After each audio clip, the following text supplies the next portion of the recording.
This is going to be an unboxing video and a quick review of the DEERMA vacuum cleaner. This model is the DX700.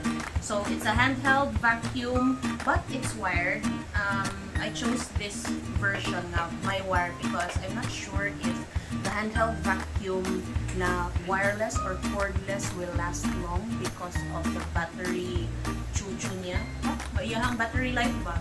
So I chose this. It's the DX700 of the DEERMA collection Bells handheld vacuum. Okay na, let's start. Let's open it.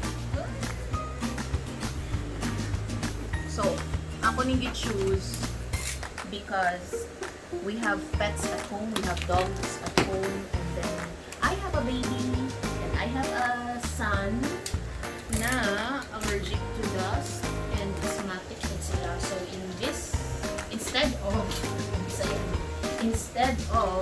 sweeping the floor, why not? Kanina lang. So, this was on sale sa Shopee. I'll put the link on the description box. Now, let's start! Yeah. I forgot, love, how many attachments is. So, this is for the floor. This one. Yung filter. This is the filter. Wala ni siya bag. It doesn't have any bag. And the nozzle, and the brush. This is how you attach and detach this dust collector container. So, zoom in sa lang. So, right here, like that, and then just click it. Ayan, connected na siya. So, to remove, just press this button.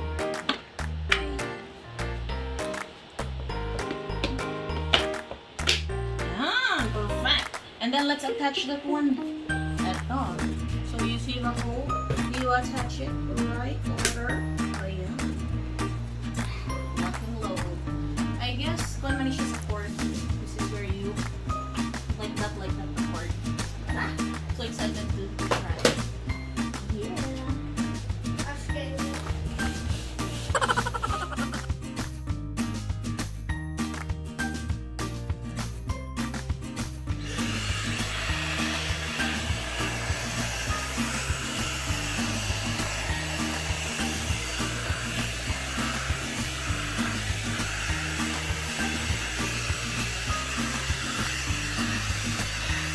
It's not very loud compared to our big vacuum. So perfect siya pang everyday use. Ayan. So this is our first time using the vacuum. And please show us love. Oh, ang dami nang natatanggal na dust. Yeah, yucks. There you go. On to the next room.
Here's the quick update after cleaning our family room. Tingnan niyo po, ang daming nakukuha ni vacuum cleaner.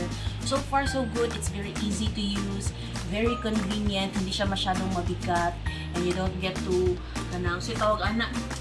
carry a big vacuum. So this is a must-have for us. It's a 10 out of 10, and I'll just put the price because we got this on sale. I forgot how much itong vacuum na ito. But yes, grab yourself yourself a DEERMA DX700 vacuum for your family. Good purchase. Very nice. Happy ka, love? Diba, nakakasipag mag-clean up with the DEERMA vacuum. Thank you for watching.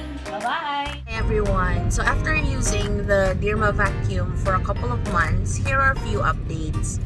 Number one, ang pinakaayaw ko sa kanya is yung cord holder niya kasi palagi nalalaglag. It keeps falling off. So ginawa ko, I put tape na lang around it para ma-stay put na siya, dibale. And then, number two, wag niyo hintayin na mapuno yung dust collector bin. Kasi, when you do that, may probability na mag-overheat yung vacuum tapos it won't turn on. So, if that happens, just empty your dust collector bin and then let it rest, let it cool down for a while. So, overall, love na love namin yung vacuum kasi madali lang gamitin and it's not that heavy. Tapos, yung power suction, yung suctioning power niya, maganda talaga at malakas. Tapos, yun, I would highly recommend the DEERMA vacuum to all of you. Especially yung mga mommies na may fur babies and may babies in general. So, yun. Thank you for watching.